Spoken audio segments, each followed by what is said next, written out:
당신의 말씀으로 말씀하기를 기뻐하시는 하나님, 함께 모여 예배하고 하나님 말씀 나눌 수 있는 공동체 주셔서 감사합니다.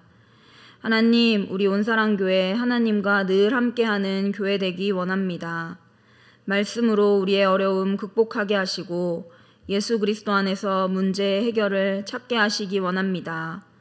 우리가 날마다 예수 그리스도 더 닮아가며 우리 주님 가시는 길에 함께 가고 성령 하나님 행하시는 곳에 머물고 하나님 아버지의 사랑으로 충만하게 잠겨 살아가기 원합니다. 거룩하신 예수님 이름으로 기도합니다. 아멘. 네, 오늘 우리가 함께 읽은 이 사도행전 14장 뒷부분은 바울, 바나바 이 두 선교사가 선교지를 떠나서 자신을 파송했던 이 안디옥 교회로 돌아와 선교 보고를 하는 모습을 그리고 있습니다. 이 소아시아 1차 선교 여행이 정식적으로 마감이 되고 있는 것인데요. 과연 이들의 선교가 어떻게 마무리되는지 오늘 함께 살펴보고자 합니다. 지난 시간 우리는 바울과 바나바가 유대인들의 핍박을 피하여 이고니온으로 피했다가 하나님을 알지 못하는 이방인들이 살고 있었던 이 루가오니아 지역까지 도망하게 된 것을 함께 살펴보았습니다. 이 루스드라라고 하는 도시는 유대인들이 집단 거주하는 지역이 아니었기 때문에 그들의 회당도 없었습니다. 지금까지 회당을 중심으로 하던 선교 전략과는 다른 방법으로 바울과 바나바는 복음을 전했는데요. 이런 과정 속에서 두 사람이 그리스의 신인 제우스와 헤르메스로 오해를 받는 대소동이 있기도 했습니다. 이 루스드라는 이방인들의 도시였기 때문에 안디옥이나 이고니온에서처럼 믿지 않는 유대인들로부터 핍박을 받을 위험은 전혀 없었던 곳입니다. 그러나 이 회심하기 전에, 개종하기 전에 바리새인이었던 이 바울이 예루살렘 성도들을 핍박하기 위해서 예루살렘에서부터 다메섹까지 달려오는 일을 지체하지 않았던 것처럼 바울과 바나바를 핍박하기 위해 유대인들은 멀리 안디옥과 이고니온에서 루스드라까지 달려왔습니다. 14장 19절이 이런 상황을 기록하고 있습니다. 유대인들이 안디옥과 이고니온에서 와서 무리를 충동하니 그들이 돌로 바울을 쳐서 죽은 줄 알고 시외로 끌어내치니라. 이 핍박자들이 선교사들을 돌로 치려고 했던 일은 이고니온에서도 있었습니다. 그때에는 바울과 바나바가 미리 그 계획을 알고 도망쳤으나 이 루스드라에서는 도망치지 못했습니다. 그런데 유대인들은 선교사들을 상처 입히고 다치게 하려는 데 목적이 있었던 것이 아니라 이들을 반드시 죽이려고 하는 의도가 있었습니다. 레위기 24장에는 단 지파 자손 중 하나가 여호와의 이름을 모독하여 저주한 사건이 기록되어 있는데요. 이때 하나님께서 모세를 통하여 신성 모독한 사람을 어떻게 다스려야 할지에 대해서 말씀하셨습니다. 레위기 24장 13절부터 16절까지 말씀입니다. 여호와께서 모세에게 말씀하여 이르시되 그 저주한 사람을 진영 밖으로 끌어내어 그것을 들은 모든 사람이 그들의 손을 그의 머리에 얹게 하고 온 회중이 돌로 그를 칠지니라. 너는 이스라엘 자손에게 말하여 이르라. 누구든지 그의 하나님을 저주하면 죄를 담당할 것이요 여호와의 이름을 모독하면 그를 반드시 죽일지니 온 회중이 돌로 그를 칠 것이니라. 거류민이든지 본토인이든지 여호와의 이름을 모독하면 그를 죽일지니라. 이 바울이 사울이었을 적에 스데반이 신성 모독을 한다고 생각하여 돌로 쳐서 죽이기 원했던 것처럼 이 원정 핍박을 온 유대인들은 바울과 바나바를 신성 모독죄로 다스리기 원했습니다. 그래서 이들은 바울을 돌로 마구 친 뒤에 그가 죽었다고 생각해 성 밖으로 끌어냈습니다. 천만다행히 바울은 죽은 것이 아니라 돌에 맞아서 의식을 잃어버린 상황이었고 제자들이 그를 둘러쌌을 때 일어나 성으로 들어갔다가 이튿날 바나바와 함께 더베로 이동했습니다. 누가는 여기서 바울이 일어나다라고 하는 표현에 부활의 능력을 의미하는 아나스타스라는 헬라어 단어를 사용했는데요. 마치 죽은 자가 부활하듯이 일어난 바울이 다시 도시로 들어가서 들어가는 이 모습은 복음 전파를 위해 목숨을 아끼지 않는, 내가 달려갈 길과 주 예수께 받은 사명, 곧 하나님의 은혜의 복음을 증언하는 일을 마치려 하면은 나의 생명조차 조금도 귀한 것으로 여기지 아니한다 하는 이 바울의 신앙 고백을 삶으로 보여주는 모습 중 하나입니다. 뿐만 아니라 바울은 이 당시에 이 졸도한 뒤에 죽은 것처럼 보이는 큰 중상을 입었는데요. 그럼에도 다음날 바로 바나바와 함께 더베로 이동을 했다는 것은 실제로 하나님께서 이 죽음에 이르는 상처를 부활의 능력으로 치유하신 것이라고 할 수 있습니다. 이 놀라운 부활 그리고 치유의 사건이 일어날 때 바울을 둘러싸고 있는 사람들이 있었는데 이들은 루스드라에서 얻은 제자들로 보입니다. 이곳에서는 큰 소동도 있었고 또 죽을 뻔하기도 했지만 루스드라의 이방인들 중에서도 복음을 받아들이고 회심한 사람들이 분명히 있었습니다. 이때 복음을 받아들인 이들 중에 하나는 바울이 평생을 함께할 동역자이며 믿음 안에서 참 아들이 되었다 이렇게 표현했던 한 청년이었는데요. 바울은 2차 선교 여행 때 이곳에서 그를 만나게 됩니다. 사도행전 16장 1절에서 3절입니다. 바울이 더베와 루스드라에도 이르매 거기 디모데라 하는 제자가 있으니 그 어머니는 믿는 유대 여자요 아버지는 헬라인이라. 디모데는 루스드라와 이고니온에 있는 형제들에게 칭찬받는 자니 바울이 그를 데리고 떠나고자 할새 그 지역에 있는 유대인으로 말미암아 그를 데려다가 할례를 행하니 이는 그 사람들이 그의 아버지는 헬라인인 줄 다 알미러라. 이 디모데는 루스드라에서 태어난 이 헬라인 아버지와 이 유대인 어머니 사이에서 태어난 청년이었는데요. 유대인 사회는 여성의 지위가 상당히 낮고 또 처우가 열악함에도 불구하고 모계 사회로 분류가 됩니다. 왜냐하면 이 어머니로부터 전해지는 종교적, 교육적인 영향을 따라서 이 어머니가 유대인인 경우에는 이 랍비 법에 따라서 자식들을 유대인으로 인정하기 때문입니다. 이 반대로 아버지가 유대인이고 어머니가 이방인이면 이 랍비를 통해서 어떤 검증의 과정을 거친 뒤에 그 자녀가 유대인으로 인증을 받을 수 있습니다. 그러니까 이 디모데는 헬라인 아버지가 있었음에도 불구하고 이 랍비 법에 따라서 유대인이었기 때문에 바울은 그가 유대인들로부터 곤경에 처하지 않도록 할례를 받게 한 뒤에 선교 여행에 합류를 시킵니다. 그 후 디모데는 우리가 잘 알듯이 바울의 아들로 일생 동안 바울과 함께하며 동역하게 됩니다. 이 루스드라에서 바울이 죽어가면서 이 뿌려놓은 복음의 씨앗이 하나님의 돌보심을 받아서 이렇게 잘 자라고 열매를 맺게 된 것입니다. 하지만 이 당시에는 이제 몇 년 뒤 이곳에서 디모데를 만날 것이라는 것은 알지 못하고 그저 바나바와 함께 더베로 떠나게 되는데요. 이 더베에서도 바울과 바나바는 복음을 전했고 많은 사람을 제자로 삼았지만 사실 이 더베에서 사역은 자세히 기록되어 있지는 않습니다. 누가는 이제 그저 그들이 지금까지 거쳐왔던 역순으로 더베, 루스드라, 이고니온을 거쳐서 이제 안디옥으로 돌아가며 한 일에 대해서 요약하고 있는데요.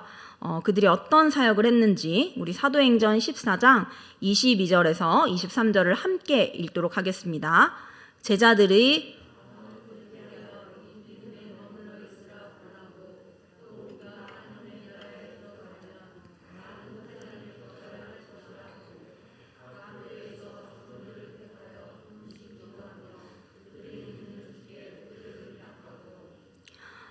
바울과 바나바는 자신들의 선교지를 재방문하면서 두 가지 사역을 했습니다. 바로 첫 번째는 말씀으로 그들을 권고한 것입니다. 선교사들은 제자들을 향하여 마음을 굳게 하여 믿음에 머물러 있어야 한다. 그리고 하나님 나라에 들어가려면 많은 환난을 겪어야 한다고 말했습니다. 이 말은 예수 그리스도를 믿었다면 어떤 환난이 닥치더라도 포기하지 않고 계속 믿음에 머물러 있어야 한다. 수많은 환난은 하나님 나라에 들어가는 과정에서 반드시 통과해야 할 관문과도 같다는 이야기입니다. 안디옥, 이고니온, 그리고 루스드라 이 제자들이 이 이야기를 들었을 때 오늘날 이 사도행전을 읽는 우리들보다 훨씬 현실적으로 이 교훈이 그들의 마음에 새겨졌을 것입니다. 왜냐하면 이들은 바울과 바나바가 유대인들에게 어떤 핍박을 받는지 두 눈으로 보았기 때문입니다. 이 어마무시한 핍박을 직접 보고 바울이 죽어가는 그 장면까지도 보니 제자들에게 선교사들은 절대적인 필요성을 강조하는 특정한 헬라어 단어까지 사용하면서 신자의 삶에 고난이 필수적이라고 말합니다. 바울은 이 본문에서뿐 아니라 많은 곳에서 이 고난의 이 절대적인 필요성에 대해서 이야기하는데요. 디모데후서 3장에서 바울은 이렇게 말합니다. 박해를 받음과 고난과 또한 안디옥과 이고니온과 루스드라에서 당한 일과 어떠한 박해를 받은 것을 내가 과연 보고 알았거니와 주께서 이 모든 것 가운데서 나를 건지셨느니라. 무릇 그리스도 예수 안에서 경건하게 살고자 하는 자는 박해를 받으리라.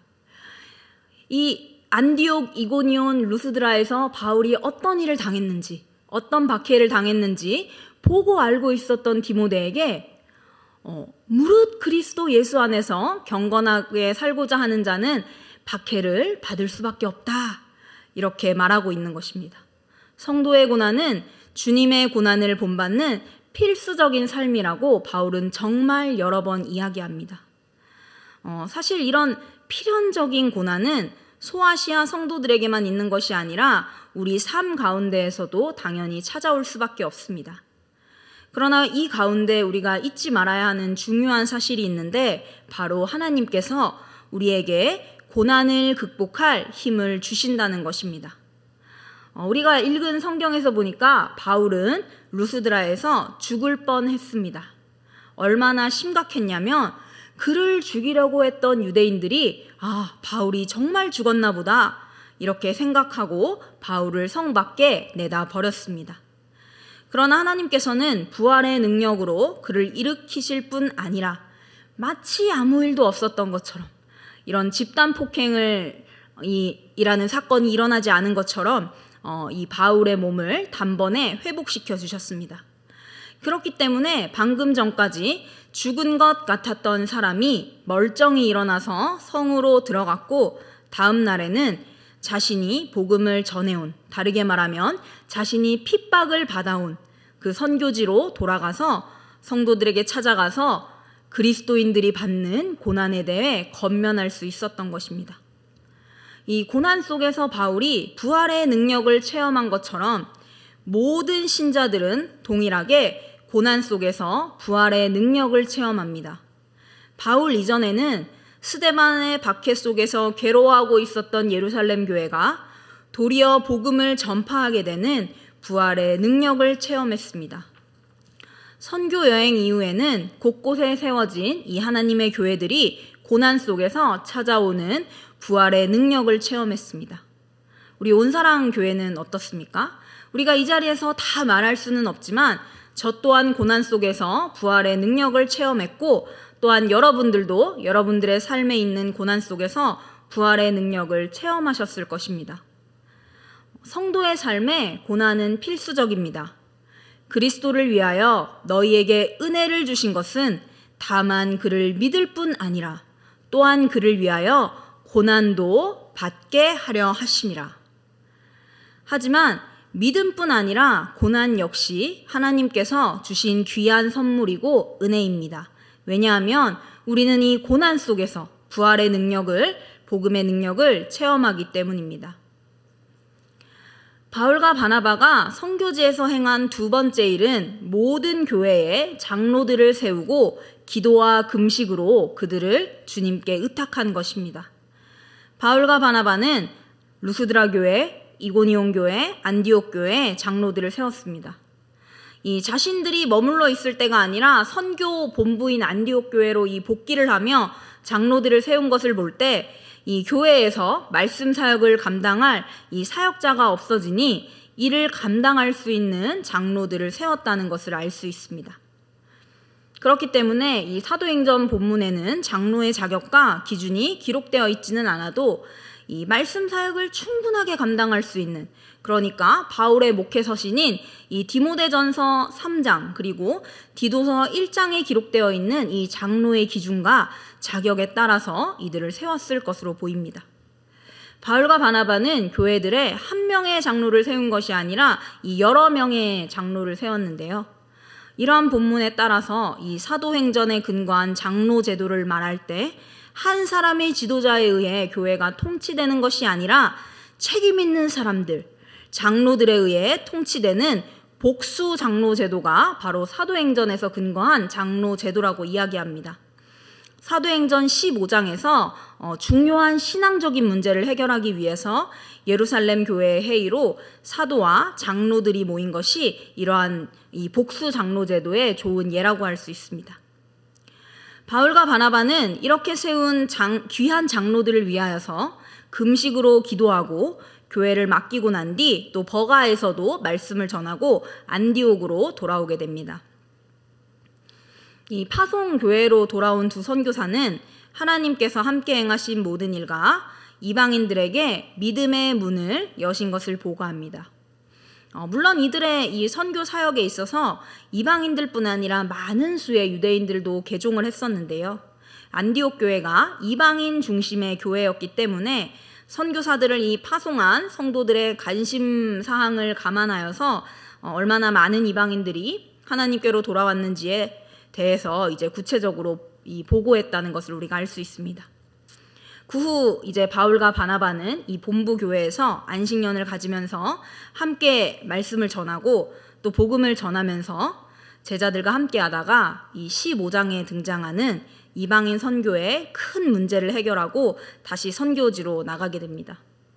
이제 이 15장에서 이제 어떤 큰 사건이 일어나는지에 대해서는 다음 주 이 시간에 오시면 들으실 수 있습니다. 그래서 여러분들이 꼭 이 14장과 연결되는 15장의 큰 사건을 듣기 위해 다음 주에도 이 자리에 오시기를 간절히 소망합니다.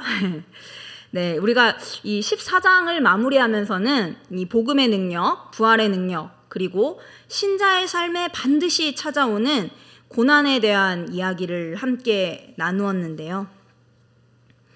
이 바울은 성도의 고난에 대해서 여러 성경 속에서 강조하고 말하고 있습니다.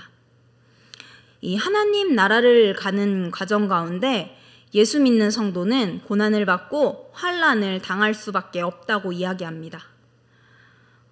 우리가 무언가를 잘못해서가 아니라, 그러니까 우리가 어떤 신앙생활을 잘못해서가 아니라 우리가 예수를 열심히 믿고 복음에 헌신하고 우리뿐 아니라 너무나 멋진 이 신앙인이었던 이 바울의 삶 가운데서도 이 고난이 가득한 것을 볼 때 예수 믿는 성도는 하나님 나라를 가는 과정 가운데 고난을 받고 환난을 당하는 것이 너무나 당연한 일이라고 우리가 확인할 수 있습니다.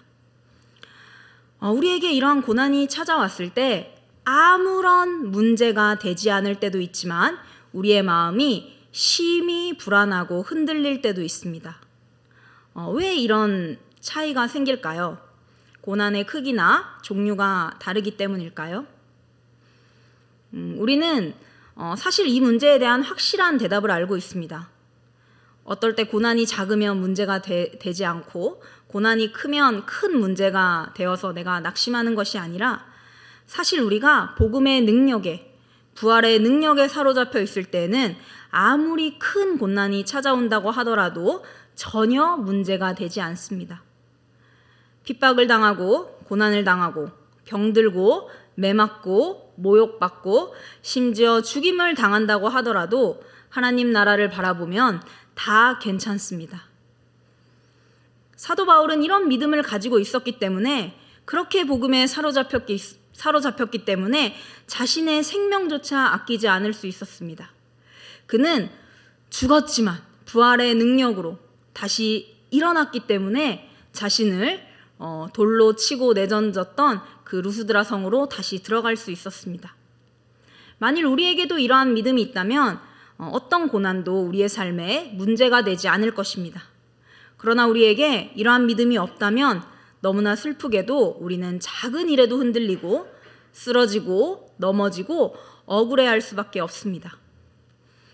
여러분, 하나님 나라를 향하는 길은 객관적으로 좁고 힘든 길입니다. 우리가 예수를 아무리 열심히 믿고 하나님 나라 위에 아무리 헌신한다고 하더라도 이 좁은 길이 꽃길이 되고 넓은 길이 되지는 않을 것입니다. 하지만 그 좁고 힘든 길 끝에 무엇이 있을까요? 하나님 나라가 있습니다. 사랑하는 우리 주님께서 우리를 안아주시며 수고했다고 말해주실 것입니다. 그렇기 때문에 로마서 8장 18절에서 사도 바울이 이렇게 말합니다. 우리 함께 읽어볼까요?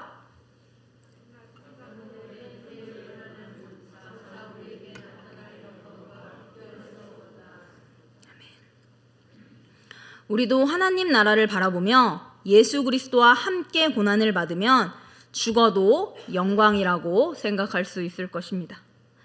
우리도 사도들의 신앙을 따라서 죽도록 충성할 수 있는 믿음 가지기를 참으로 간절히 원합니다. 여러분, 부름받아 나선 우리의 사명을 생각한다면 누가 우리를 막을 수 있겠습니까? 환난도, 핍박도, 심지어 죽음까지도 우리를 막을 수 없습니다. 성도가 당하는 환난은 영생의 약속입니다. 예수 그리스도와 함께 가는 죽음의 길은 영광의 길입니다. 우리 이 약속 생각하며 기도하고 말씀 마치도록 하겠습니다. 기도하겠습니다.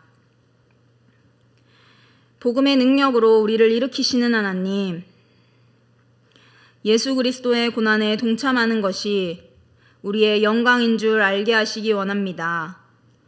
우리의 힘든 인생길이 고난으로 끝나는 허무한 여정이 아니라 의미 있는 삶, 영원한 생명을 약속받는 길이라는 것 알게 하시기 원합니다. 하나님 나라 가는 길, 좁고 힘든 길이지만 예수님과 함께하기 때문에 또 이 길 함께 걸어갈 수 있는 온사랑교회의 동력자들이 있어서 힘들지만 기쁘게, 어렵지만 즐겁게 걸어가는 우리 되기 원합니다. 우리를 위해 십자가 지신 예수 그리스도 이름으로 기도합니다. 네.